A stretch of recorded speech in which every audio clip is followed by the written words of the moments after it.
Entonces seguíamos, rastreando la cuestión de Taylor, que nos va exponiendo en este texto, que es las fuentes del yo. Y aquí vale la pena también darnos cuenta de algo fundamental, la cuestión de la maduración. ¿Por qué? Porque madurar no significa crecer en edad. O sea, la maduración, por ejemplo, no es un efecto inmediato del transcurrir de los años. Es mentira que el suponer que porque alguien tiene más edad es más maduro. No es cierto. Eso no es, digamos, la fuente básica de la maduración. Más bien tiene que ver con la corrección y la recolocación. O sea, la maduración es qué tanto yo corrijo, esa es la primera parte, ¿no? La corrección. ¿Qué tanto soy capaz de corregir mis propios errores o mis desorientaciones, o sea, mis equivocaciones? ¿Qué tanto yo me voy corrigiendo, digamos, de las desviaciones que asumo? Lo cual a su vez me conduce a asumir una recolocación. O sea, volver en este sentido, ¿no?, al punto fundamental en el cual yo me había instalado. ¿Qué quiere decir? Que la maduración es, pues, una continua recompostura de nuestra orientación humana con respecto al bien. Ahí aparecería justamente la definición fundamental de la maduración. Es una recompostura.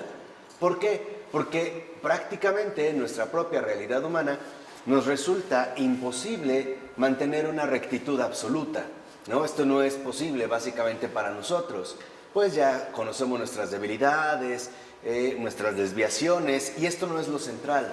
Lo central es qué tanto nos volvemos a recolocar en esa orientación humana fundamental con respecto al bien. Por ejemplo, puede ser que yo me haya propuesto trabajar en algún tipo de virtud, en algún tipo de avance personal. Vamos a suponer el no enojarme tan fácilmente. Ok, lo puedo conseguir unos días, después, me vuelvo a enojar, caigo, bueno, no importa. Lo importante es volver nuevamente a recolocarse, ¿no? Volver nuevamente a quedar orientado hacia el bien. Entonces, al madurar, redefinimos el lugar que queremos ocupar en la vida. ¿Por qué? Porque me parece también que hoy es algo muy peligroso el olvidar, de manera bastante ingenua, que nuestra realidad es una realidad temporal y por lo tanto es una realidad de aprendizaje. ¿Qué quiero decir con esto? Lo que quiero decir es que nosotros necesitamos atravesar las circunstancias de la vida para aprender precisamente cómo realizarlas. Y esto quizá en el ámbito de la modernidad se ha visto como dividido. ¿En qué sentido? En el sentido de que hoy en día generamos muchas expectativas, pero son expectativas intelectuales. O sea, tendemos a hacer proyecciones intelectuales que no necesariamente coinciden con la realidad concreta de la vida.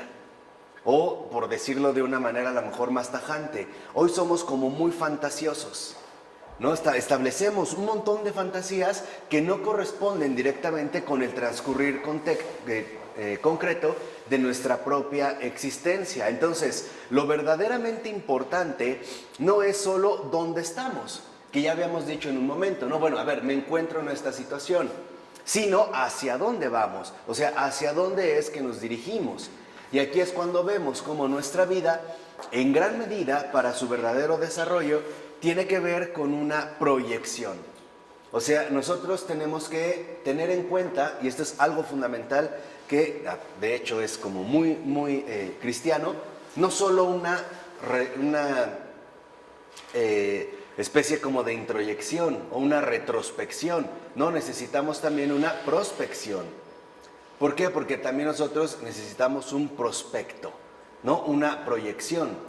O sea, no solo es, bueno, estoy hasta aquí, sino hacia dónde me dirijo. Porque esto es lo que nos permite a nosotros madurar, al menos cambiar los criterios que hemos venido utilizando en el desarrollo de nuestras propias vidas. Por ejemplo, cuando una persona decide mejorar, sea de la manera que sea, es porque está viendo un prospecto a cumplir. ¿Qué quiere decir? Que el posible cambio que va a realizar, sabe que lo va a realizar de aquí en adelante. Y esto es parte central de nuestra propia maduración. O sea, la maduración no solo depende de lo que he vivido anteriormente, que es lo que hoy confundimos. Creemos que tenemos madurez porque hemos vivido mucho. No es cierto. La madurez no es esta cuestión. La madurez tiene que ver con la manera en que nos hemos recolocado continuamente en el desarrollo de nuestra vida. Entonces, es una cuestión En pocas palabras, de ir acercándonos o quedándonos fuera de la orientación correcta en la vida. Esto es precisamente, ¿no?, lo que a nosotros nos va a ir definiendo nuestro propio transcurrir. Entonces, este ir acercándonos o quedándonos fuera de la orientación correcta en la vida es justamente lo que va a definir, en pocas palabras, mi propia identidad. O dicho brevemente, es justo a partir de esta maduración como nosotros, en último término, acabaremos siendo o mejores o peores. No hay opciones. ¿Por qué? Porque en nuestra vida, en este transcurrir, digamos, gradual, que cada uno de nosotros va asumiendo, solo hay dos opciones: o mejorar o empeorar. No te puedes quedar neutral. O mejoras o empeoras. O sea, o vas para adelante o vuelves a retroceder. Entonces, esto nos permite darnos cuenta de que esta cuestión es una cuestión de dirección. O sea, es una cuestión fundamental de sí o no. Lo que dijimos, no es una cuestión a medias donde yo pudiera quedar, por ejemplo, cómodamente instalado en una postura neutral. Como alguien que dice, pues es que yo soy así, así nací, o así me conociste y así me voy a morir. Esto es empeorar, ¿eh? Esto ya de entrada es empeorar. Dime. ¿Pero qué sería lo correcto en la vida? Lo correcto en la vida es lo que nosotros vimos, por ejemplo, anteriormente, que es aquello que logra sacar lo mejor de nosotros y no lo peor. O sea, realmente sacar lo mejor. De ahí pues podemos ver que en gran medida, por ejemplo, el arrepentimiento, todo lo que se conocen como virtudes cristianas, no es más que la verdadera madurez de la existencia. A lo que nos invita es a mejorar. O sea, no es una cuestión enteramente arbitraria, como a veces se malentiende. Es que te obligan a esto. No es que te obliguen, es que es la manera en que se te pueda impulsar a que tú puedas mejorar. De alguna manera, piensa en la confesión. Vete y no vuelvas a pecar. Lo mismo que decía Jesús. Vete y no vuelvas a pecar. No vuelvas a pecar no es un imperativo, es un consejo. ¿Por qué? Porque siempre tenemos la posibilidad de volver a recaer. No vuelvas a pecar. Ok, vuelvo a pecar. Bueno, me vuelvo a recolocar. Y este es el transcurrir, digamos, ordinario de nuestra propia identidad. O sea, tenemos que estar pues dirigidos hacia el lugar correcto, puesto que si no nos vamos a extraviar. No es como les decía, vámonos de vacaciones. Para ir de vacaciones tenemos que saber a dónde voy. Si nada más haz la maleta y arranca y vámonos, bueno, ¿a dónde vamos? Vamos a estar dando vueltas inútilmente, estérilmente. O sea, entonces debemos de tener, digamos, claro como el ideal concreto hacia el cual me quiero dirigir. Y este ideal concreto no es otro más que ser buena persona. Ahora, podríamos decir, este ser buena persona, ¿en qué consiste? ¿Cuándo realmente vamos a ser buenos? ¿Cuándo llegaremos a ser buenos? Cuando nos propongamos día con día ser mejores. Así llegaremos a ser buenos. No es una cuestión como de cantidad, ¿no? Bueno, ya soy bueno porque me paro muy temprano, o porque ya no como galletas, o porque dejé de consumir azúcar, o porque ya como todo light. No. El ser bueno es un prospecto, es un proyecto. Ese es el ser bueno. El ser bueno es proponerse ser mejor día con qué. Con día, asumiendo todos los vaivenes de nuestra realidad ordinaria. ¿De acuerdo? O sea, asumiendo nuestra realidad concreta. ¿Qué es el lugar correcto? El lugar correcto en este caso es dirigirnos siempre a esa bondad que nos sobrepasa. Vamos, podríamos decir, en síntesis, ¿cuál es el verdadero lugar correcto hacia el que tiene que estar orientada toda nuestra vida? Pues es la santidad. Ese es el lugar correcto. Por eso la santidad es una proyección, es una cuestión que se va aprendiendo. Los santos aprendieron a vivir la santidad. Tuvieron que aprender, y a veces no fue sencillo, a veces fue más fácil, a veces avanzaban más rápido, a veces venían dificultades, a veces se aclara el panorama, todo es muy bueno, a veces se oscurece, a veces vienen consolaciones, a veces desolaciones. Vamos, no importa, pero estamos atravesando todo un camino. Es como llegar a la cima de una montaña. No sé si les gusta el alpinismo, no es alpinismo, no sé cómo se llame. El excursionismo, pues. Habrá momentos donde el follaje, a lo mejor, entre los árboles es muy oscuro y no te permite ver el sol. Bueno, pero habrá momentos donde se despeja y es una maravilla, ¿no? A veces para llegar a un lado, ¡ay!, es incómodo, ¿o no? te tienes que agachar, bajar a veces, ¿no? O una ruta en jeep. Habrá momentos donde es plano y es muy bueno, pero habrá momentos donde tienes que ir muy despacio, muy lento, hacer los pasos, ¿no? Hacer un paso, otro paso, lleva su tiempo, lleva su momento, a veces, bueno, te puedes lucir un poco, a veces no, se derrapa, vas para atrás, avanzas, o sea, la santidad es una dinámica. Y es una dinámica viviente, no es una cuestión lineal de más o menos, no son escalones, o sea, no son números, donde yo puedo calcular fríamente avances, sumas y restas, por ejemplo, ¿no? No, pues es una dinámica. A veces en el camino de la santidad podemos sentir que vamos empeorando y puede ser que es cuando estamos mejorando. Y al revés, a veces sentimos que somos muy santos y estamos más extraviados que nunca. Entonces, bueno, entenderemos, ¿no?, que esta corrección conlleva siempre a buscar lo mejor. Como decía Emmanuel Mounier, este otro filósofo católico, ¿no? Siempre hay que alcanzar lo más humano de la humanidad. Mostrar el rostro más humano de la humanidad. Eso es lo que esperamos. Hoy en día tal parece que lo que se manifiesta es justo lo contrario. Lo más inhumano de la ¿qué? Humanidad. A mí me acaban de regañar porque voy en la fila para subirme al camión. Se dividen para aprovechar que se quieren meter, yo conservo mi fila, viene un señor, se mete y digo, vamos formados, y me dice, pues ponte abusado, no sé qué. ¿Yo qué tenía que ponerme abusado? Pues yo iba en mi línea, ¿no? Esa es la línea que llevo, se podrán colar. Bueno, aquí es cuando vemos este tipo de detalles, o sea, en pocas palabras, exacto, la raíz fundamental en la que se basa la múltiple violencia que vivimos hoy, en todas sus manifestaciones, es a causa de no estar dirigidos hacia el lugar correcto. Dicho de otra manera, hoy nos estamos matando unos a otros. Y es debido a que estamos extraviados o desorientados con respecto al bien. De hecho, hoy, en estos momentos, está ocurriendo exactamente lo mismo que ocurrió cuando cayó el Imperio Romano, y quien nos lo enseñó fue San Agustín. San Agustín, una de las cosas, y por eso es por lo que vale la pena estudiar la ciudad de Dios en estos momentos, es porque él nos enseñó dos cosas. Primero, la caída del Imperio Romano es debido a su corrupción moral. Ese es el punto. O sea, dice, si el Imperio Romano cayó, no fue por falta de estrategias militares, por poderío, por una crisis económica. Eso no fue. La raíz fundamental de la caída del Imperio Romano es por su corrupción moral.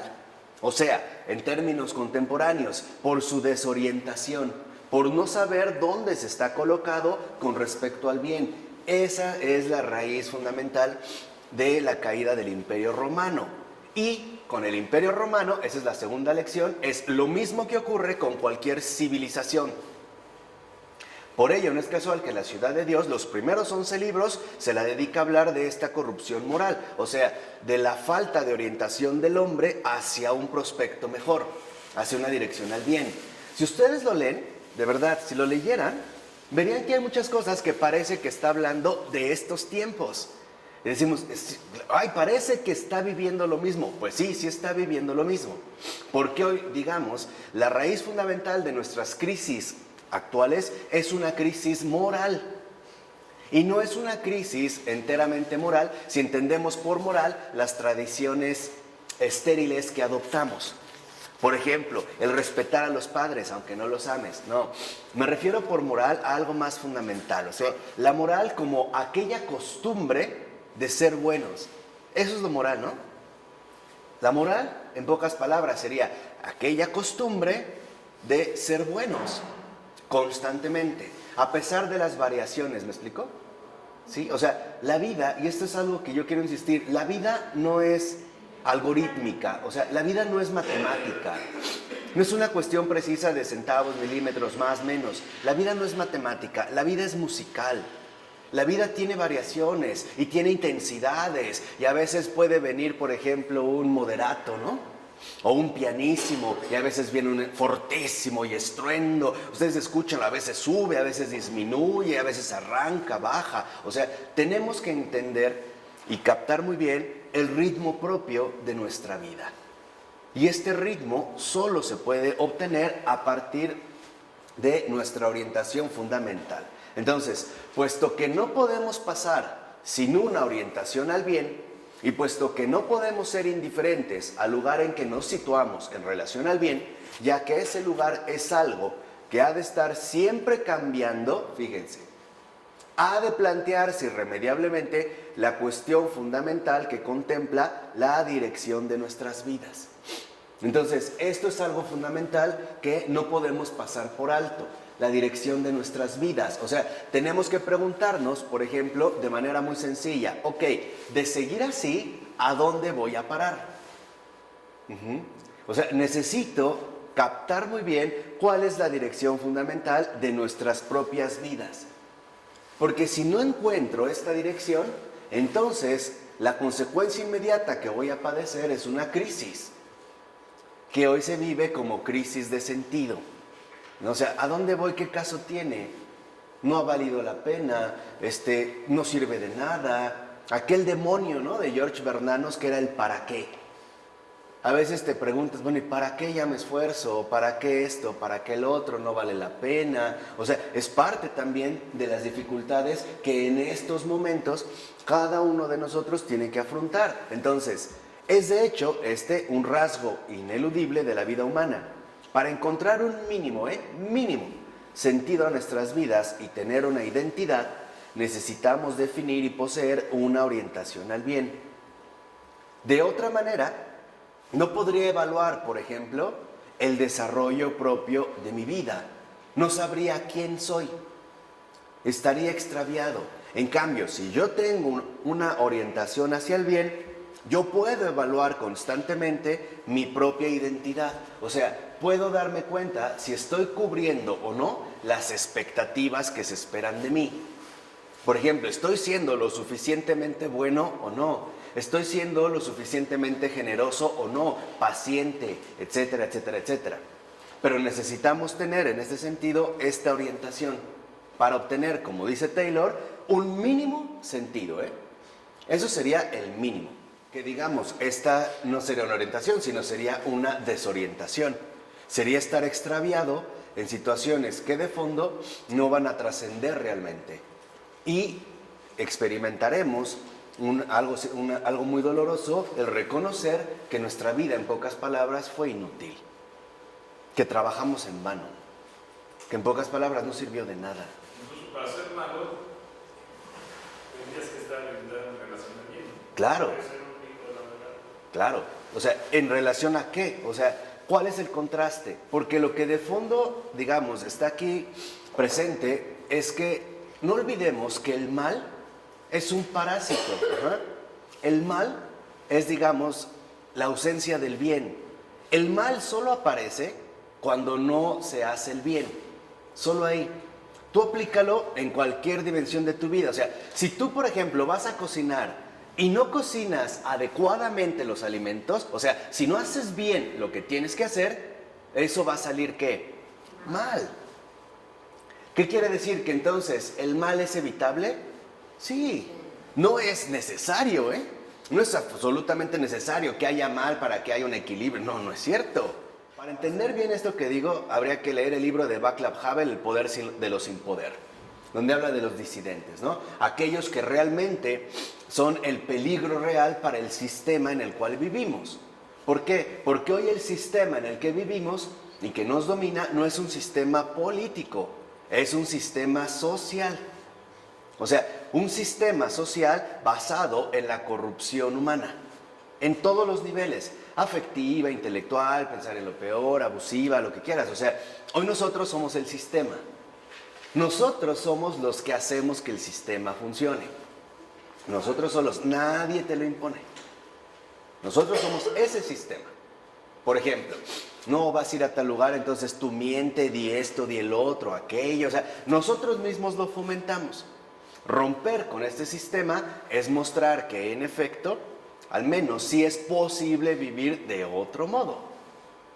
Al principio podrá parecer que esto es un esfuerzo inútil, pero no es verdad, porque es como encender una luz que ayuda a que muchos otros también la vuelvan a encender. Esto lo comprendió muy bien el régimen soviético, ¿no? El antiguo régimen soviético. ¿Qué hizo lo primero? Exterminar, como decía Lenin, hay que exterminar y acabar con toda esa mierda de filósofos e intelectuales. Son los primeros que hay que acabar. Nos vamos a convertir en enemigos del pueblo. Pregúntele a un Alexander Solzhenitsyn, 30 años en cárcel. 30 años, o sea, ¿y cuál es el crimen? No lo hay, o sea, el único crimen es dirigirme por lo incomparablemente mejor. O sea, no estar dispuesto a que yo viva o yo sea parte también de esta corrupción total en la que se vive. En pocas palabras, no voy a entrar a formar parte de este sistema, porque este sistema no nos ayuda en nada. Al contrario, ¿no? Nos perjudica. Lo mismo que el sistema de Chávez, por ejemplo, que en paz descanse. Lo mismo. Entonces, si uno busca esto, me podré dar cuenta que sí hay maneras, por ejemplo, de poder salir de este sistema. Mostrar que no es una cortina de acero, impenetrable o indoblegable. Por eso a Havel le gustaba mucho el cuentito de Andersen de la niña y el rey, donde se supone que el rey era un rey invencible, inabarcable. Entonces ella, pues en su intrepidez de niña, ¿no?, empieza a escalar y de repente jala una cortina y ve que el rey es un hombre y que además está desnudo. O sea, se da cuenta de que esta imagen ultra poderosa que nos han pintado es absolutamente ¿qué? Falsa. Está diciendo, mira, el rey está desnudo. Es lo primero que empieza a gritar, como decir, no teman. Pero muchos le dicen, no, ese no es el rey. O sea, la negación propia de nuestras propias, digamos, fantasías dadas. Y eso también es un sistema al cual nosotros debemos de oponernos. O sea, también oponernos, por ejemplo, intelectualmente. Hay gente que hoy en día, les decía, está convencida de que si no vives de esta manera, no la vas a hacer, ¿no? O te va a ir muy mal. O que a fuerza debes de hacer esto. No, no es así. No es así. Sí tenemos opciones, por así decirlo, de escapatoria. Probablemente, y esto es una situación que también habría que contemplar, las repercusiones no se vean de manera inmediata, pero sí serán reales y llegarán a su momento y en su contexto, digamos, indicado para que esto finalmente pueda ser de gran provecho. Esta es la comprensión, ¿no?, que tendré de mi vida. ¿Por qué? Porque la comprensión que tengo de mi vida consiste en captar una personal historia que va desplegándose. O sea, hemos de asir nuestras vidas como una peculiar narrativa. Una narración, digamos, tiene flexibilidad, ¿no? En una narrativa yo puedo ver que de repente, no sé, avancé unos párrafos, tal tema, y a lo mejor no se desarrolló. Bueno, tengo que quitar esos párrafos, ¿no? Tengo que recolocarme. Y para ello, básicamente, tengo que aceptar dos cosas. La posibilidad latente de la equivocación. O sea, no está mal equivocarse, eso es algo que ya quiero que entiendan. No está mal. Lo que está mal es no corregirse, eso sí. ¿Sí me explicó?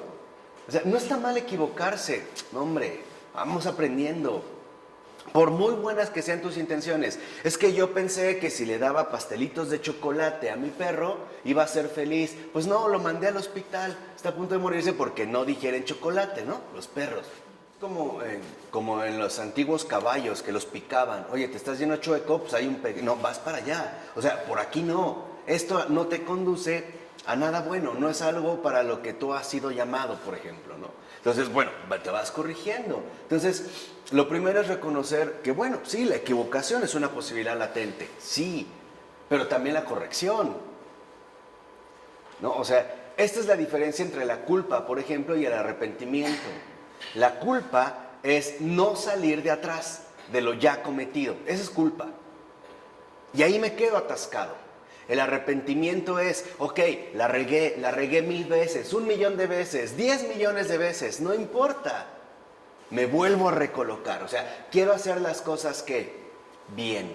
Y esto es parte de madurez. Si alguien llega y te dice, oye, la cosa no va por ahí, va por acá, ah, bueno, tomas. Pero si tú te empeñas y dices, no, yo me quedo así, entonces quiere decir que no estás madurando. No, porque te estás quedando ya como estancado, ¿no? Digamos como encuadrado en esquemas incorrectos. Por eso es que nosotros requerimos dos cosas, tanto espíritu de grandeza como espíritu de humildad.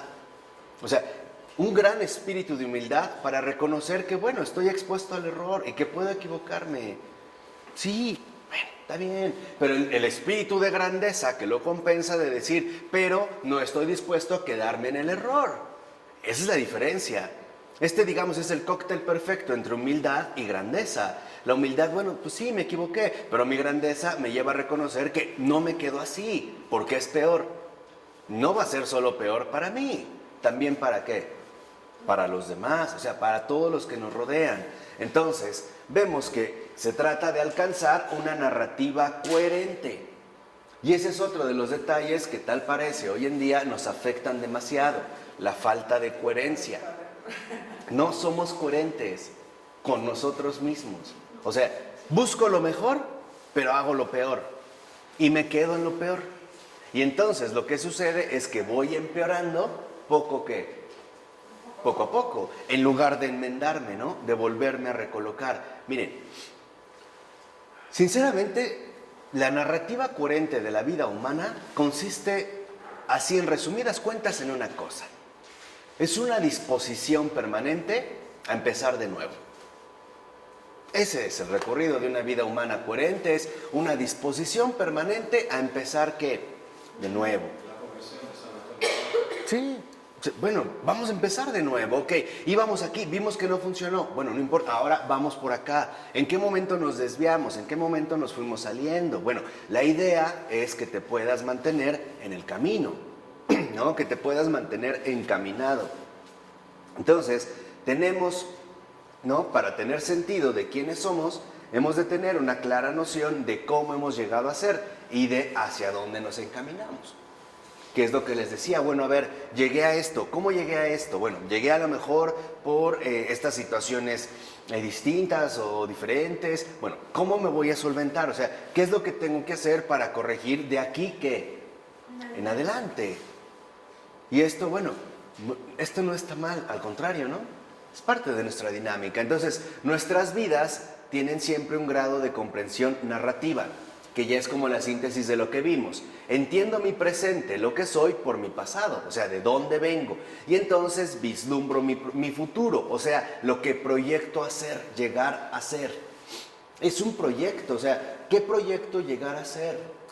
Y no es algo que yo puedo realizar, por ejemplo, ¿no? Como les decía, en cálculos enteramente físicos o matemáticos. Las cosas así no se dan, en la vida no funcionan así. ¿Cuántas veces no tuvimos el proyecto, por ejemplo, de que nuestra casa iba a quedar construida en tal fecha y no fue así, por X o Y? O que iba a llegar los muebles tal día, no llegaron, algo sucedió. La respuesta es, ¿cómo te conoces a ti mismo? Primero, viendo cómo se ha dado tu narrativa, o sea, ¿de dónde vienes? ¿Qué he vivido? ¿Qué se ha dado? Exteriormente e interiormente, o sea, en todos los niveles. ¿Cómo fui llegando, por ejemplo, a este tipo de percepciones? ¿Realmente he ido madurando o no? Porque para eso tenemos conciencia, o sea, la conciencia nos ayuda a entender mi propia narrativa. Cada uno de nosotros tiene una narrativa. Habrá momentos donde, bueno, habrá capítulos tenebrosos, ¿no?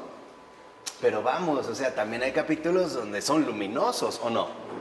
Esta mezcla rara que somos entre luz y tinieblas. Entonces, aquí lo que tenemos que asumir, y en eso voy a insistir más, es que dentro de esta narrativa, hoy es muy importante que no perdamos de vista lo que proyecto llegar a ser. O sea, lo que proyecto llegar a ser es mejor.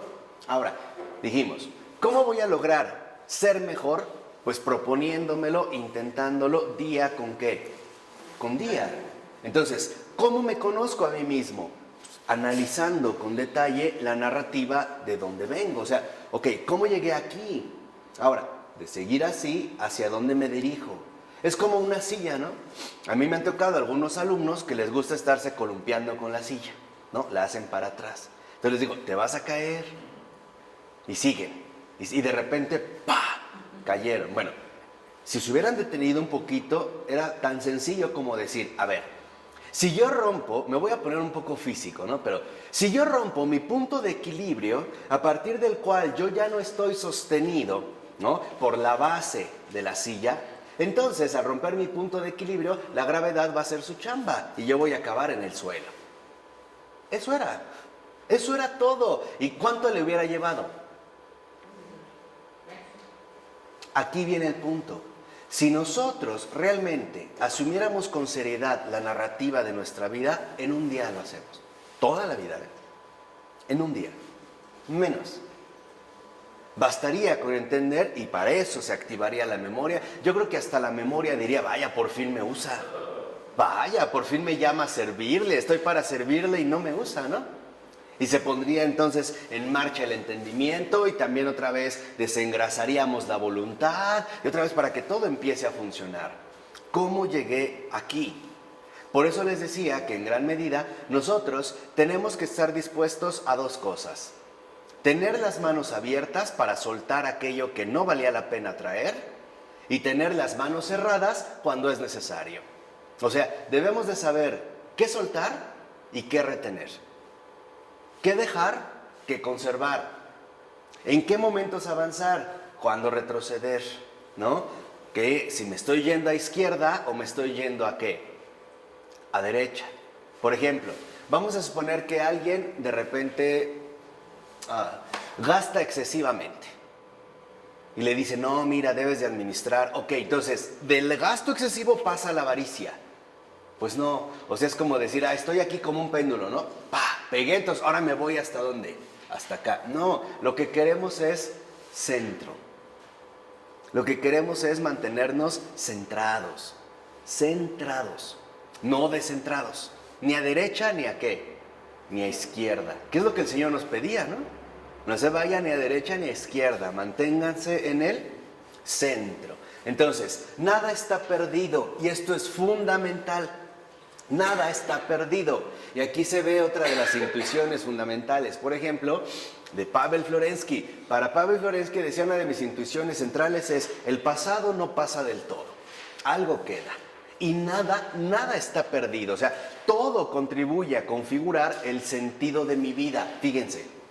Por ejemplo, de lo que yo he vivido antes, ¿de qué manera me ayuda a configurar el sentido de mi vida? Primero, a percatarme si yo quiero seguir en este ritmo o no. Si quiero seguir siendo partícipe de esta vía o más bien quisiera justamente hacerlo contrario. Entonces, lo que soy ahora ha de entenderse como lo que he llegado a ser. Y desde lo que ahora soy, proyecto lo que he de llegar a ser. Ahora, esto suena bien, pero también tenemos que ser muy realistas al respecto y plantearnos que para lograr una verdadera evaluación de nuestra vida se requiere mirar tanto hacia atrás como hacia adelante. De hecho, la vida de oración, esto es lo que nos aporta. La vida de oración nos aporta el ensanchar nuestros horizontes fundamentales. La vida de oración me permite contemplar a partir de qué o cómo se desarrolló un cierto desorden en mi vida. Bueno, una vez que he detectado de dónde viene, entonces hacia adelante puedo detectar en efecto la manera en la que yo quiero cambiar esta proyección. Entonces, cuando se rompe la narrativa, nuestra vida sucumbe a la falta de sentido. Y es cierto, si no sé cómo llegué hasta aquí, me encuentro totalmente ¿qué? Extraviado. Si no sé cómo llegué hasta aquí, menos sé a dónde voy. Por ejemplo, esto es muy común en un jovencito que de repente entró a la universidad a estudiar lo que quieran, derecho. De repente se cuestiona, bueno, ¿y realmente por qué entré aquí? No sé. Se rompe todo el sentido. Entonces ya no tiene sentido la carrera, continuar, y va a empezar a buscar otras opciones, pero sin entender realmente todo este recorrido que se ha llevado a cabo, ¿no? Entonces, sabemos lo que somos a través de lo que hemos llegado a ser. Entonces, si lo ven, aquí la clave fundamental ya no está en el ser a secas, sino el llegar a ser, tanto desde el pasado como lo que quiero llegar a ser en el qué, en el futuro. Por eso les he insistido hasta el cansancio que los esquemas griegos no nos sirven. No nos sirven, porque, a ver, vamos a hablar del ser. ¿Qué soy? ¿Quién soy? Así como si fuera una cuestión tan sencilla, ¿no? Decía Taylor, como decir, pues yo soy un hombre, ¿qué es eso? Entonces empezamos, y no es cierto, y tal, y no llegas a un punto. Ahora nuestra categoría existencial no solo es el ser, es llegar a ser. ¿Cómo llegué a ser esto, concreto, de ahora, en este momento, en esta circunstancia? Bueno, y a partir de aquí, ¿qué proyecto llegar a ser? ¿En qué? En adelante. ¿Qué es la coherencia? Mirar hacia atrás, ¿cómo? ¿Hacia qué? Adelante. Esta es coherencia. Porque si no, me quedo en la incoherencia. Si me quedo solo atorado en el pasado, no avanzo y es incoherente, porque mi vida tiene un futuro. Ahora, si me proyecto de inmediato a un futuro, sin entender bien mi pasado, también es incoherencia, porque no sé si realmente tengo las bases necesarias para poder realizarlo o no. Esa es coherencia. Yo como cristiano llego a ser, depende de la encarnación de Cristo, de la intensidad de la encarnación de Cristo en mi alma. ¿Cómo llega a ser una persona que no es cristiana? ¿Cómo mejora? Bueno, una persona, por ejemplo, que no sea precisamente cristiana, aún así posee una orientación del bien. Y lo sabe, o sea, todos tenemos una dimensión moral. Por ejemplo, hay personas que no son cristianas, pero son vegetarianas. Entonces consideran que el llevar un estilo de vida de este tipo puede ayudar a contribuir a mejorar, ¿no? No solo ellos mismos, sino también todo su entorno. Entonces, cuando ya van encaminados al bien, aunque no sean confesionalmente cristianos, van en buen camino, porque el bien es Dios. Entonces, aunque sea un modo de vida particular, ya van encaminados. Porque sabe que esto los llevan a hacer, lo que hablamos en su momento, discriminaciones cualitativas. Pero también hay que ser cuidadosos. Por ejemplo, no llegar al extremo de los veganos, donde no consumen nada animal porque no quieren ser partícipes de ningún tipo de sufrimiento animal. ¿De qué le va a servir ser vegetariano? Claro, o sea... ¿Qué tiene que ser vegetariano para orientarse hacia el bien? No, me refiero a que al menos ya tiene una orientación. O sea, como un criterio inicial. Pero ser vegetariano es orientación falsa. Claro. Sí, eso tiene respecto a la salud, pero le falta el otro bien. Ok, sí. Personal para... Claro, pero les decía que al menos tiene una orientación. O sea, ha definido criterios a partir de los cuales dirigirse. O sea, lo que quiero que entiendan es que a lo mejor los criterios... O sea, a ver, ya entendí. El punto está en que tal vez los medios son equivocados, pero el fin es bueno. O sea, el fin de mejorar, pues, de ser mejor, esto es lo bueno.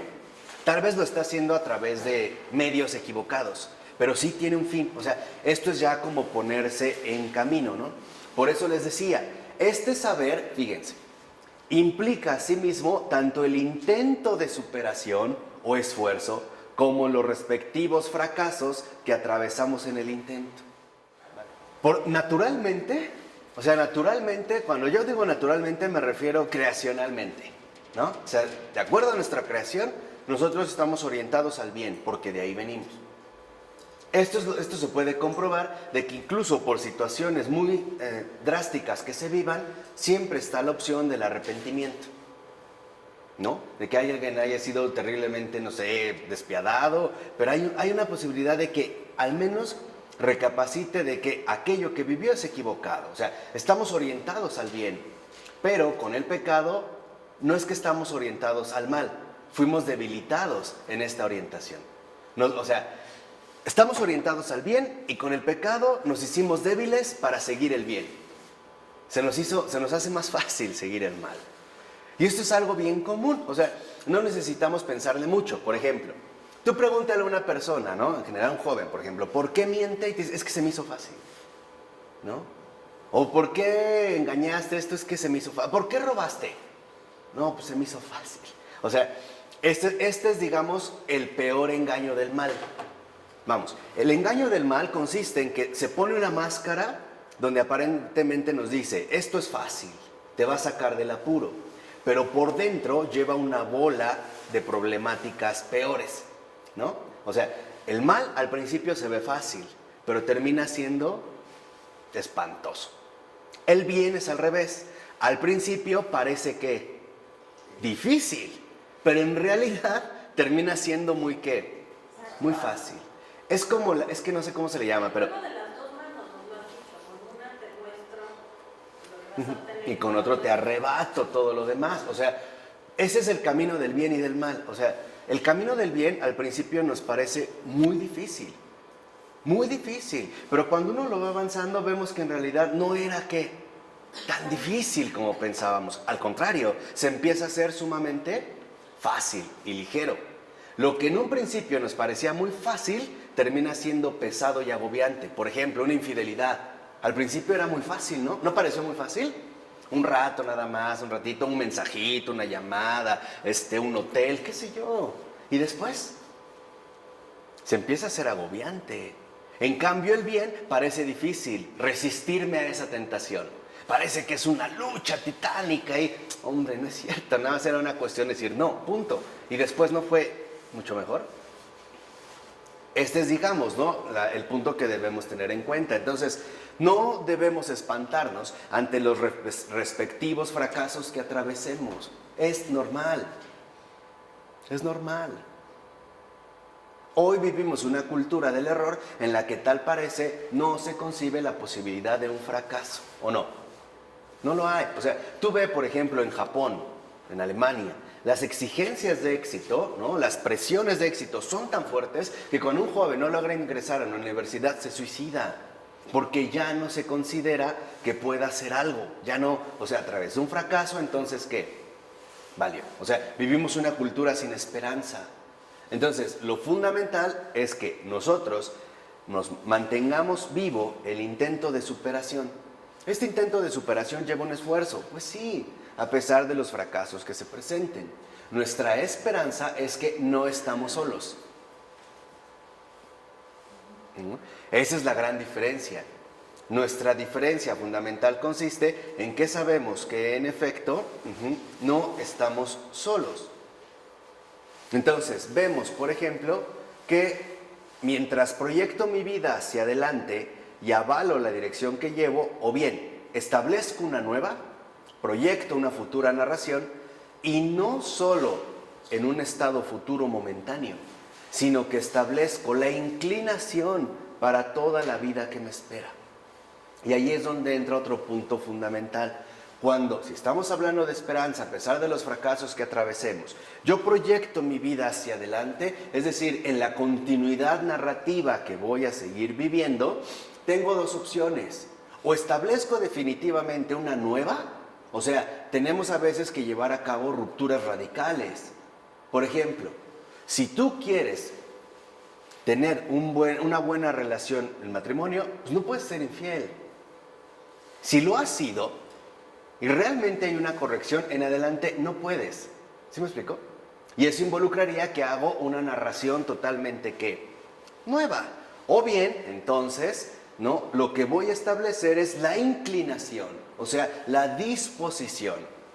A esto también, a esta inclinación, para toda la vida que me espera, le podemos llamar, si quieren, buena voluntad. O le podemos llamar rectitud de corazón.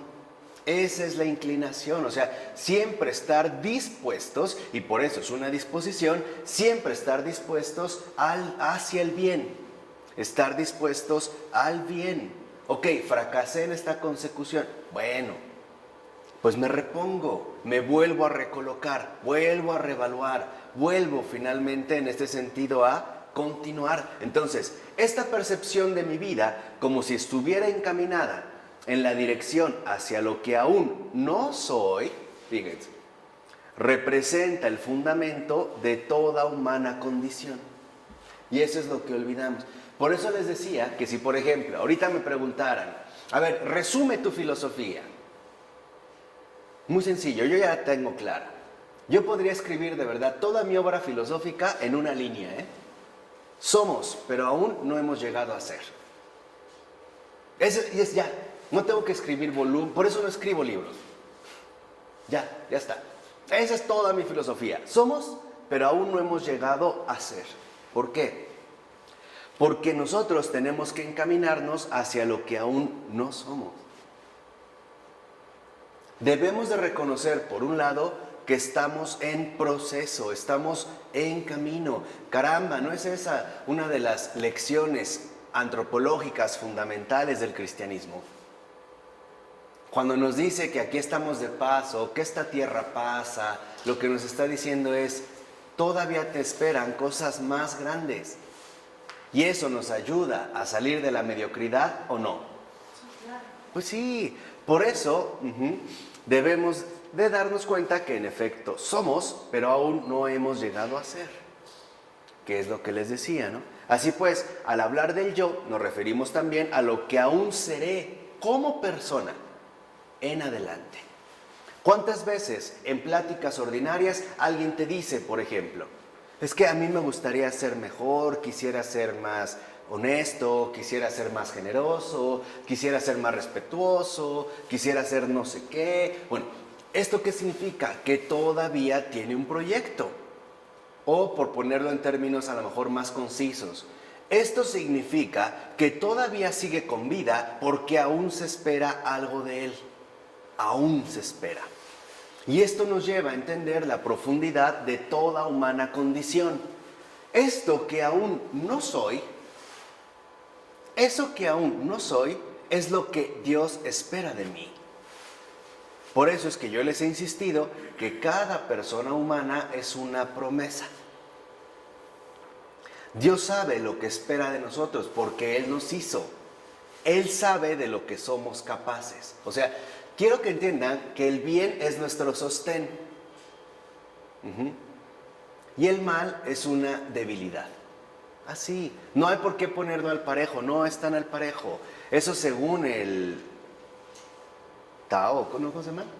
Yin y Yang, o estas cosas del equilibrio que tienen negro y blanco, el Yin Yang, no sé qué cosa. No, el bien y el mal no están al parejo. El mal, se los dije, es un parásito. El mal solo se logra meter cuando alguien decide no seguir el bien. Entonces sí, mientras no puede. Entonces, si no puede, lo que vemos es que, nuestro planteamiento fundamental es cómo seremos en adelante. Tengo que plantearme lo que aún no soy. Esto es, digamos, como buscar el final perfecto de mi narración, de mi novela.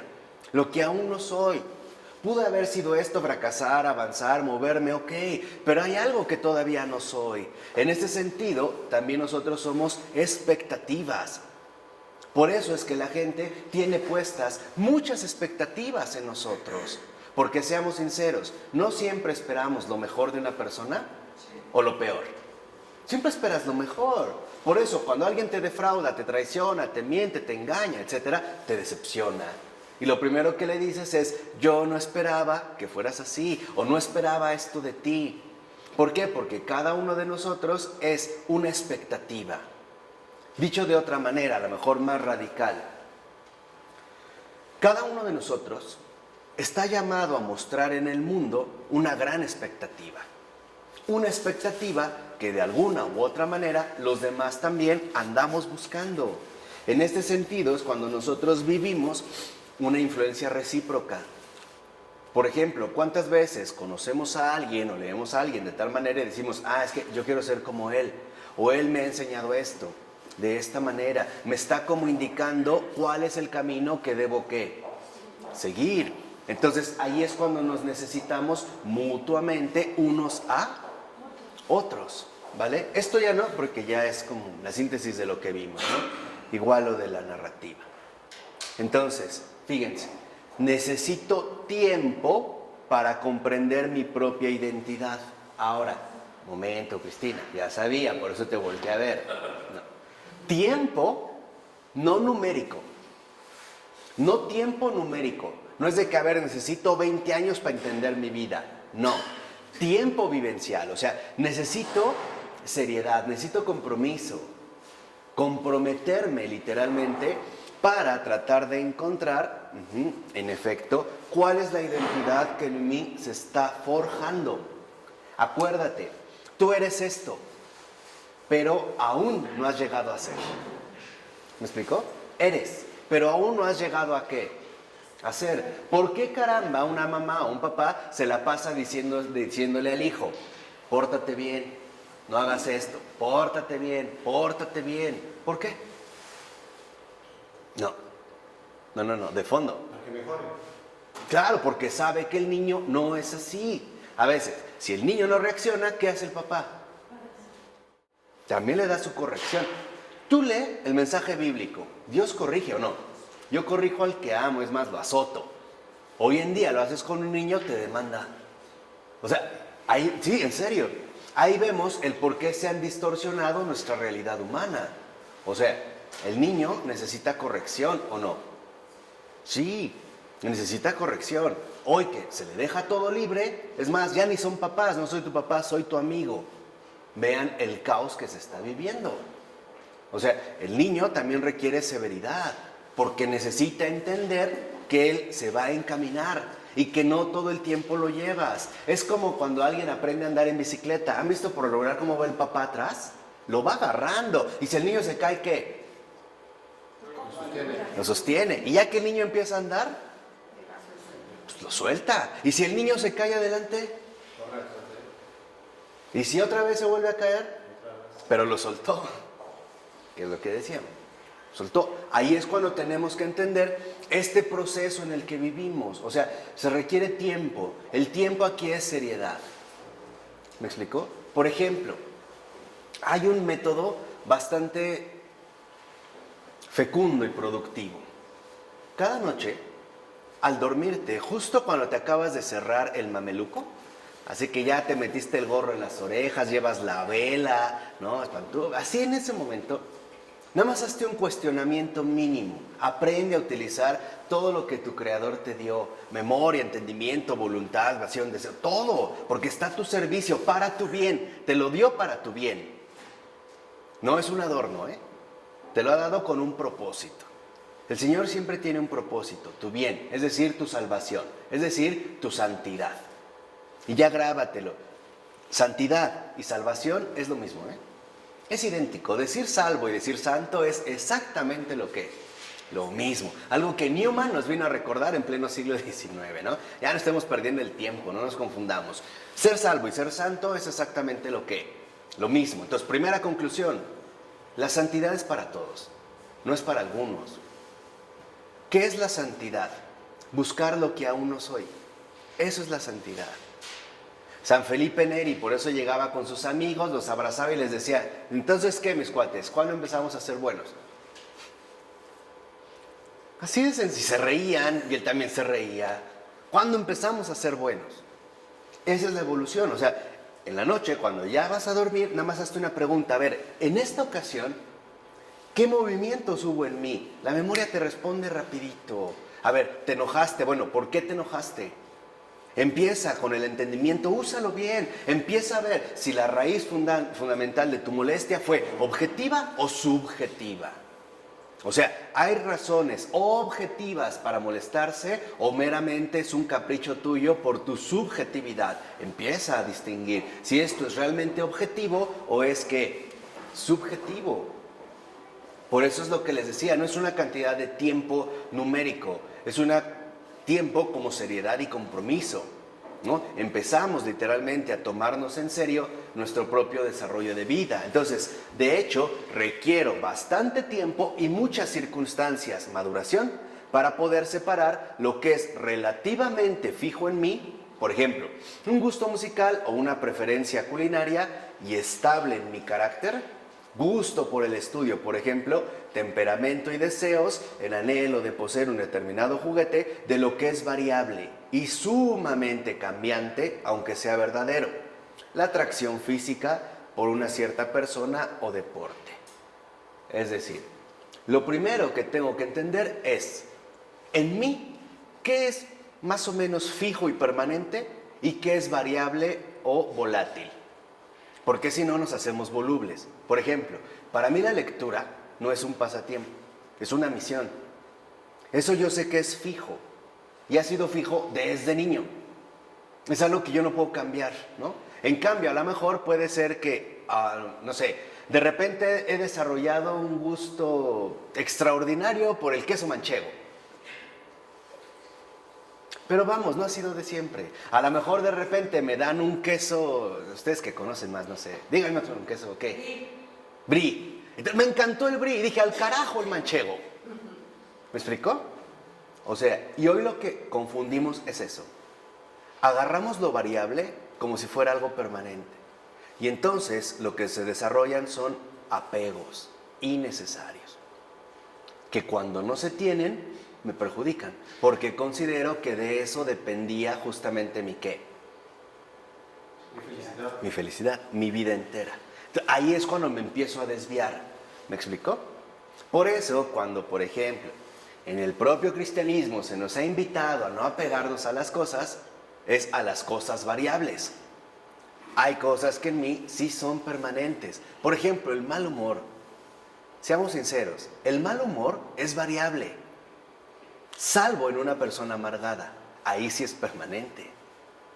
Ahí sí, o sea, tampoco vamos a decir que no. Pero en general en nosotros, por ejemplo, si es algo variable, ¿por qué le damos tanta seriedad?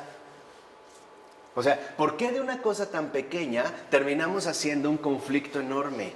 Porque lo desproporcionamos. Porque algo que es variable, lo asumimos como si fuera algo que permanente. Entonces, hay gente que el coraje no le dura 1 hora, 2 horas, 3 días, 2 meses, años. ¿No es en serio? No, lo importante es, ok, a ver, tú no eres así, o sea, ¿te puedes molestar? Pues sí, pero en realidad esto no es algo permanente. Esto es algo que se te va a ¿qué? A pasar. Entonces, es muy importante, fíjense, que nosotros entendamos aquí 3 cosas. Primero, ¿qué es más o menos estable en mi carácter? O sea, ¿cuáles son mis inclinaciones más o menos fijas, más o menos permanentes? Por ejemplo, gusto por el estudio, la lectura, a lo mejor la música, la informática, qué sé yo, el cocinar. O sea, ¿cuál es más o menos como una inclinación permanente en mí, no? En cuanto a mis temperamentos y deseos. Por ejemplo, ¿cuál es un deseo permanente en mí? ¿Qué es, digamos, lo que realmente busco? ¿Qué es lo que estoy buscando? ¿Cuál ha sido como el deseo que ha sido permanente en mí? Por ejemplo, una cosa es tener un deseo de tener una casa y otra cosa es desear que esa casa sea en Interlomas. No es igual, ¿eh? Si el punto es que sea en Interlomas, eso es un capricho. ¿Ah? Las lomas. O las lomas. Ah, bueno, ok, las lomas. Bueno, eso es capricho. Eso no es deseo. ¿Sí se entiende o no? Sí. ¿No? O sea, un deseo es aquello que nos mueve sin darle como adornos innecesarios. Eso es un deseo. Es como una fuerza, ¿no? Que nos pone en marcha. Todos necesitamos el deseo porque es lo que nos ayuda a ponernos en marcha. Porque dijimos, estamos en camino, ¿no? Estamos caminando, estamos en marcha. Entonces, si yo logro detectar eso, ahora, a partir de aquí, yo veré que es sumamente variable o cambiante en mí, por muy válido que sea. Por ejemplo, puede ser que a mí me encante comer en tal restaurante, pero no significa que si un día está cerrado ese restaurante, no como. ¿Por qué? Porque debemos de entender que ante ese tipo de situaciones, por ejemplo, la realidad es que no pasa nada. No obstante, hay gente que puede ir al súper, no sacaron el pan de garbanzo con ajonjolí que tanto le gusta y salió echando pestes, no solo del centro comercial, del mundo entero. Eso es locura. ¿Sí me explicó? Entonces, tenemos nosotros que aprender lecciones muy auténticas de humildad. Por ejemplo, ¿no? Las del Santo Padre Isidor. Hombre, no todo tiene que ser tan perfecto.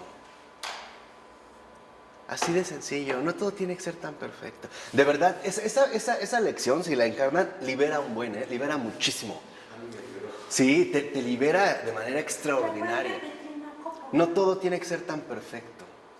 Por ejemplo, de que antes, ahí coincidimos Ron y yo, que nos molesta, por ejemplo, que el papel de baño no salga hacia afuera, sino que esté hacia la pared, que tengas que meter el dedo. No, ahí una vez coincidió, a los dos nos molestaba. Bueno, ya no, ni a él ni a mí. Bueno, por eso, pero si no lo ves de esta manera, para ti eso genera un conflicto. Puede ser algo mínimo. O por ejemplo, no sé, que a lo mejor te dan la sopa más fría de lo que a ti te gusta. No, ya ven, o sea, no, así como que de repente es, bueno, hombre, esto va a pasar, o sea, es algo que incluso va a pasar, lo mastico y se... Claro, o sea, vamos, no quedarse detenidos en cuestiones innecesarias, porque nuestra identidad entra en conflicto cuando confundimos las cosas, y lo variable queremos que sea, ¿qué? Permanente. Y algo que es realmente permanente, lo queremos hacer variable. Eso es estar desorientado, ¿no? Porque hoy pensamos, por ejemplo, que una relación humana perfecta es la que no tiene problemas. No, es la que atravesó todos los problemas. Todos, o sea, todos. Desde los que podían parecer más insignificantes hasta los más fuertes. Y entendió que eran dificultades pasajeras, que no era algo finalmente permanente.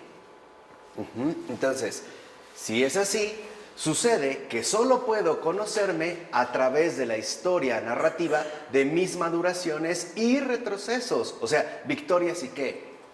Y derrotas. Y esta es una cordura, esta es una coherencia. O sea, necesito entender cómo en el desarrollo de mi vida, en esta narrativa, claro, tuve victorias, tuve avances, sí, pero también sufrí derrotas. Corrí, me caí, avancé, a veces me desvié más, pero bueno, aquí estoy, regresé. Piensa en la parábola del hijo pródigo. Se desvía, ok, va, se gasta el dinero, se va con prostitutas, pero al final, ¿qué? Regresa, pero no es el padre el que lo trae. Y esta es una clave. El Espíritu Santo. Claro. Ahora, ¿era necesario que el hijo se fuera para que regresara? Sí. Pues sí, ¿la pasó muy mal? Sí, hombre, hasta decía, no, sentí envidia de los cerdos, ¿no? Estos comen bellotas y yo aquí muriéndome de hambre.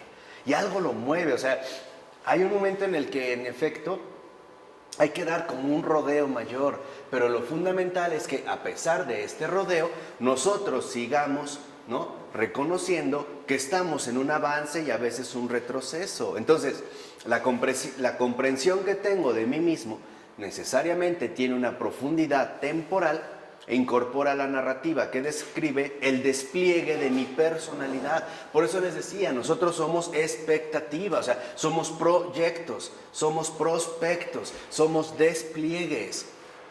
Vamos, o sea, tenemos que irnos hacia adelante, porque hacia allá vamos. ¿Estás de acuerdo o no? Hacia allá vamos. Decía Chesterton, que fue una imagen que me impactó, ¿no? Decía, tú pon a una persona humana que camine normal y haz que voltee su cabeza hacia atrás y sigue que camine hacia adelante. Se va a volver un monstruo horrible, ¿o no? Estos son los monstruos horribles que solo viven de su pasado. Y los que solo viven de su futuro sin tener en cuenta su pasado son los que se van de hocico rápidamente. Son los que se dejan caer así, vámonos adelante. Sí, pero no saben de dónde vienen ni a dónde van. Entonces, lo que necesitamos en este sentido justamente es coherencia, un despliegue. Por eso es fundamental que tú siempre tengas claro lo que aún te falta, lo que aún no eres. ¿Aún qué me falta? Cuando tú digas que ya llegaste, entonces ya te estancaste, ya perdiste.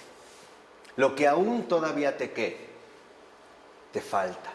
Hay algo que me falta, porque esta es como la invitación a mantenerse en el camino. Hoy no suena como mucho esfuerzo, pero en realidad eso es lo que le da sentido a nuestras vidas. Entonces, esta aparición de los modelos es precisamente, por ejemplo, en el caso de nosotros, los santos, ¿no? O sea, los santos nos ayudan, finalmente, ¿no?, a entender cuál es el camino a seguir, atravesando sus reales dificultades, porque hoy, y ese ha sido un error fuerte, que a mi entender viene quizá un poco desde el jansenismo, siglo XVII, de hacer de los santos unas cuestiones bien fantasiosas, inhumanas.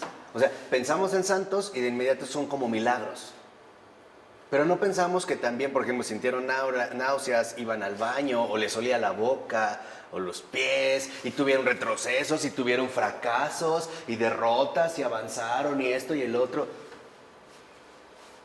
Pero con una gran diferencia. Ellos sabían que cada día aún les faltaba ¿qué? Más. Esa es la diferencia. Nosotros no. A veces nosotros suponemos que ya es suficiente.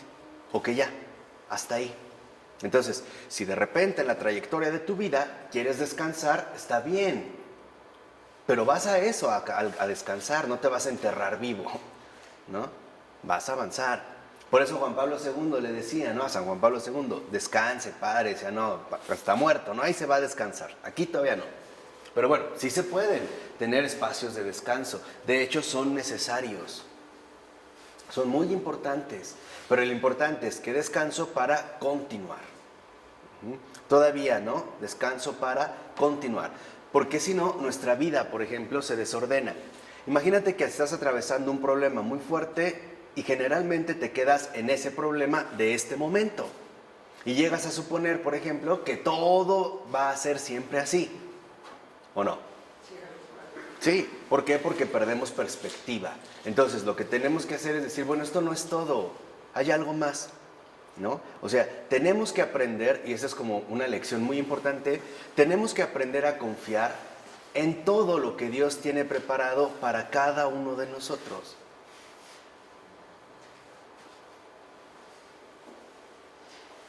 El problema es conocer o saber cuál es el plan que Dios tiene para nosotros. El problema es quererlo saber. Con la tranquilidad de que él sabe el camino. Claro, es que el problema, Sergio, esa es nuestra tentación moderna. El querer saber por adelantado de qué se trata. Si Dios nos concediera esto, entonces al mismo tiempo perderíamos la fe. ¿Tiene sentido? Claro, porque entonces no sería más que una programación. Es lo que es la voluntad de Dios. Claro, o sea, Para cada uno. esa es la vivencia fundamental del misterio, en serio, esa es la vivencia de la fe. Y la fe se sostiene en una sola convicción: Dios es bueno. Y nos lo ha mostrado, o sea, y fíjate, no nos vamos a ir ya tan tajantemente con que nos lo mostró con su Hijo en la cruz. No, en tu propia vida, ¿de cuántas no te ha sacado el Señor? ¿Cuántas veces no se ha manifestado en tu vida de maneras claras que tú conoces? Y que a lo mejor no le has dicho a los demás, pero tú sabes que eso no fue normal, que eso no del cielo, que, o sea, Él salió, ¿no? Digamos, a tu quite, se manifestó en tu vida. Si ya se manifestó en tu vida una vez, ¿por qué no va a ser fiel a lo que Él te ha mostrado? ¿Me explicó? Por eso el Señor, digámoslo así, es como... ya sé la imagen, sí. Imagínense un papá que le tiene el regalo que va a volver loco a su hijo chiquito. Y le dice, aquí está el regalo, ven, yo te llevo, pero le tapa los ojos. Y le dice, ven, yo lo llevo, ¿no? Como cuando los tapan los ojos, pero ¿qué hace el niño? Va así. Va, ¿no? Va, aunque lleve los ojos, ¿qué? Cerrados. Entonces, esta es la experiencia fundamental que nosotros debemos de ir adquiriendo. Entender que no estamos llamados a entenderlo todo. Al revés. Necesitamos comprender que no estamos llamados a entenderlo todo, sino a vivirlo todo. Sea como sea. Véalo en tu vida ordinaria. Lo que pasa es que ya se te olvidó, pero tú también has aprendido a vivir de todo. Día, noche, frío, lluvia, calor, alturas, bajezas, avances, retrocesos, picante, salado, dulce, agridulce, ¿o no? Días nublados, días sin nubes. ¿Qué es lo que quiere que el Señor aprendamos? ¿A vivir de qué? De todo. ¿Por qué? A ver. ¿Qué es mejor? Claro. ¿No es eso lo que realmente nos hace madurar? ¿Cierto o no? Sí, por eso a veces es curioso cómo el Señor nos da algo, como que nos deja juguetear con Él y te lo quita, ¿eh? No, dámelo, esta pelotita. Ya hacemos berrinche. Hombre, es normal, o sea, no, tampoco digas que no, ya le fallé, soy el peor, desobediente. No, tampoco. Hombre, es normal. Pues un niño también hace berrinche, ¿no? También haces berrinche, pero avanza. Avanza. O sea, lo que tienes que tener muy claro es que aún te falta mucho. Por eso Teresa de Calcuta decía, nunca te pongas a pensar en qué nivel de santidad vas, que ni te importe. Y esa de veras, es la mejor arma contra la soberbia espiritual. No hay mejor, No hay mejor. Nada tampoco distorsionarte hacia ver tu bajeza y tu pecado, porque no, eso es enfermo. Eso es neurótico. No. Lo que queremos es, aún falta. Aún me falta. O sea, híjole, hice o no hice ya no me interesa, porque yo sigo viendo que, adelante, construí, no construí, quedó medio mal. Pues bueno, hice lo que pude, ¿no? Tal vez no cumplí con mi deber, no hice lo que debía, pero me cae que hice todo lo que pude. Pero no volteo. Sigo ¿qué? Adelante, ¿no? Y aún falta. Esto siempre con las convicciones fundamentales de que hay victorias, ¿no? Hay retrocesos y que estamos llamados a ir atravesando, ¿no? Un itinerario sorpresivo. O sea, una aventura. Es como una aventura donde de repente no sabes lo que va a venir. Es como la primera vez que te has subido a un juego mecánico, no sé, a una montaña rusa. No sabes realmente en qué momento va a caer, cómo está la caída, la bajada. Bueno, después ya te la sabes, pero la vida no es una montaña rusa. No es mecánica, ni es repetitiva, ¿o sí? ¿No? Es siempre algo inesperado. ¿Y por qué la vida siempre te ofrece lo inesperado? Para que vivas de la fe y por lo tanto de la esperanza. Esos son, digamos, los dos puntos centrales. La fe y la esperanza, en este sentido, son como las muletas que necesitamos para atravesar el camino. Ya una vez llegando a la meta, ya las tiramos, ¿no? Ya te decía el Evangelio, ¿no? Ya no se va a requerir fe ni esperanza, solo quedará la ¿qué? La caridad. Pero bueno, aquí son tus muletas. Yo te invito a que estas muletas las conviertas en una silla de ruedas, es más cómodo. Las vas a necesitar, o sea, vamos, lo que te estoy diciendo es muy sencillo, necesitas rueditas. ¿Ok? Ahí tienes tu fe, tu esperanza. Bueno, conviértela en una silla de ruedas. ¿Qué significa que pasas de las muletas a la silla de ruedas? Que la haces más cómoda. O sea, no tienes que ver la fe en este sentido como una carga excesiva que te doblega. No es así. Tampoco la esperanza. Es una cuestión que tendrás que ir aprendiendo a vivir poco a poco, ante todo en base a la paciencia. Ahí es donde fallamos todos. Ese es nuestro talón de Aquiles. La paciencia. Un momento en el que incluso Job reta a Dios, ¿no? Lo reta. O sea, lo vemos y se enoja y le reclama y lo reta. Sus amigos, esos son habladores. Esos siguen hablando. No, es que Dios mira, Job mide, tal. Y al final, ¿a quién le da la razón Dios?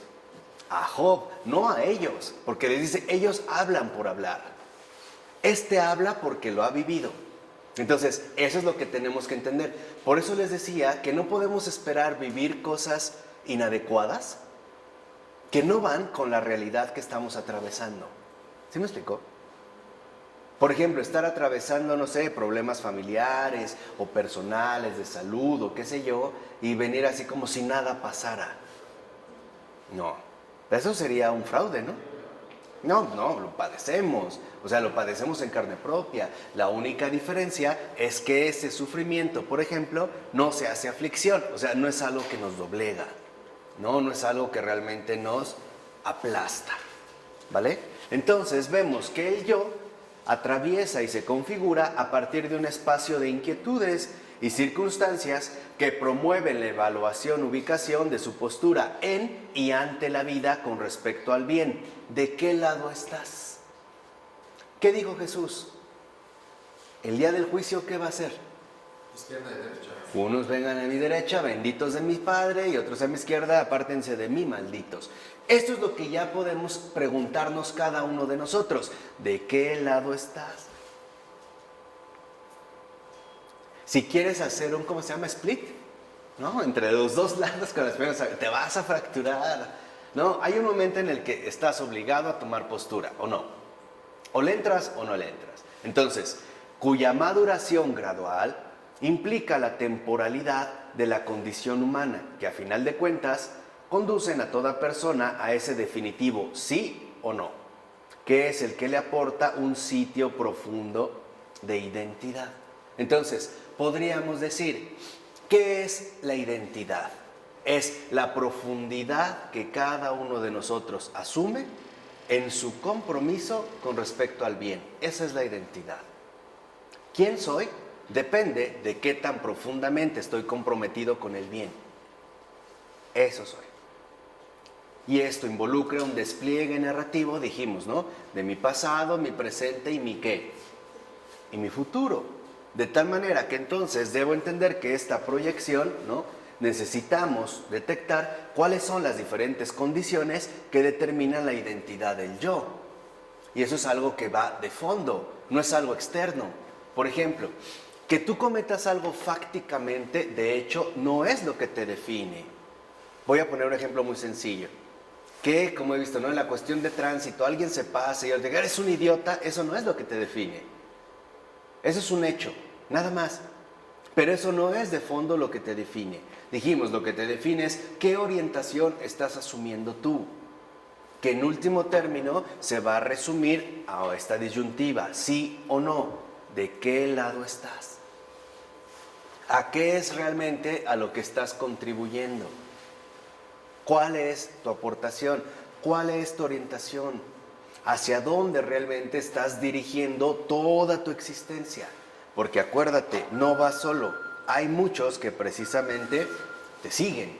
Entonces, puesto que no cabe más que orientarnos al bien y al hacerlo, determinar nuestro sitio en relación a ello y por consiguiente, determinar asimismo la dirección de nuestras vidas, inevitablemente hemos de entender la forma narrativa que las configura como tales. Es decir, con un profundo sentido de búsqueda, instalación y consolidación, orientación de aquello que llamamos identidad.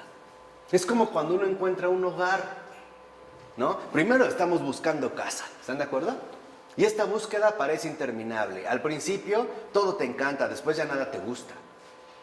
¿No? Al principio todo está bien, después ya todo está mal, ya te confundes, ya no sabes qué es. Bueno, ok, te instalas, ya buscaste, ahora te instalas, ahora te consolidas. Al consolidarte no quiere decir que te endureces, sino que te orientas. Ok, vamos a ir trabajando acá. Y a veces hay que apretar aquí, hay que quitar allá, esto y esto. ¿Para qué? Para que en último término precisamente tú puedas avanzar y tú puedas seguir sin perder de vista toda tu trayectoria. Que eso es justamente aquello que le va a dar sentido a nuestras vidas. ¿Vale?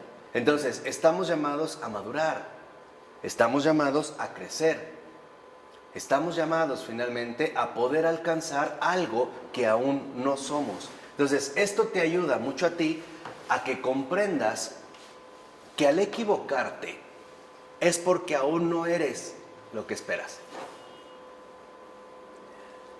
¿Sí me explicó? Sí. Pero no es en un sentido de reproche, es en un sentido de esperanza. Claro, me he equivocado porque, bueno, no he madurado lo suficiente en esto. Bueno, voy a trabajar. Y a veces tendrás que trabajar en todos los lados. ¿Qué decía ayer Job? La vida en este mundo es como una guerra, ¿no? Como un servicio militar. O sea, ¿qué se requiere en un servicio militar? Lucha. ¿Qué más? Trabajo. Esfuerzo. ¿Qué más? Entrenamiento. ¿Y la clave de todo eso? Okay. ¿Y la clave de todo esto? Disciplina. En una vida militar lo que se necesita es ¿qué? Disciplina. Vean cómo se abrochan los zapatos. Vean cómo marchan. Vean el cabello. Vean esto. O sea, la base de todo esto se llama disciplina. Esto es lo que nosotros requerimos. O sea, hoy la verdad es que no tenemos disciplina.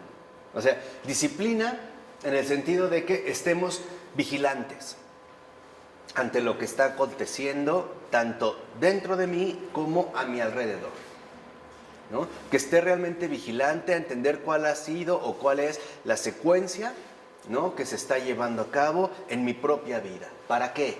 Para poder entender de qué manera mi vida se está encaminando y hacia dónde va. Porque puede ser que este encaminarse sea más bien dirigirse a un abismo o a un precipicio, o más bien ascender a una cima que a lo mejor podemos decir, costó mucho, pero valió la pena, ¿o no? ¿Alguna vez han subido esta cuestión en el sur, la montañita ¿ah? No. ¿El Teposteco? ¿Ah, lo han subido? Bueno, súbanlo. Cuesta trabajo, hay una parte donde, no, ya, pero cuando llegas vale la pena. Lo mismo en nosotros, ¿no? Vale la pena. ¿Costó qué? trabajo, costó esfuerzo, me caí, me desesperé, hice berrinche, pataleé, vomité, grité, ofendí, blasfemé. Pero llegué. Porque en último término, lo único que realmente llena el corazón es Dios. Fuera de Dios, de verdad, nada satisface. Nada, de verdad. Y esto es a veces cuestiones que la gente tiene que experimentar por sí misma, ¿no? Tristemente. Pero algo es cierto. Si no estamos encaminados hacia el bien, hacia Dios, estamos extraviados. Y vamos a tocar a veces, ¿no?, cuevas o cavernas que no era necesario atravesar. De verdad. Que no era necesario atravesar para poder vivir bien. Aquí el punto está en cuál es lo que les decía, ¿no? Como el punto central que nos va dirigiendo. ¿Qué es aquello que realmente nos dirige? Aquello hacia lo que estoy encaminado. Y encaminado de manera profunda, no de manera superficial. Si no, entonces podríamos caer, por ejemplo, en el engaño de un Robin Hood. Yo voy encaminado a ayudar a los demás. ¿Cómo? Robándole, ¿no? Le robo a los ricos para darle, ¿qué? A los pobres. Ahí es cuando entramos, porque eso es nada más como un camino de superficie, ¿no? O sea, profundamente. ¿Cuál es realmente el anhelo que hay en mi corazón? ¿Qué es realmente lo que anhelo? ¿Qué es realmente lo que deseo?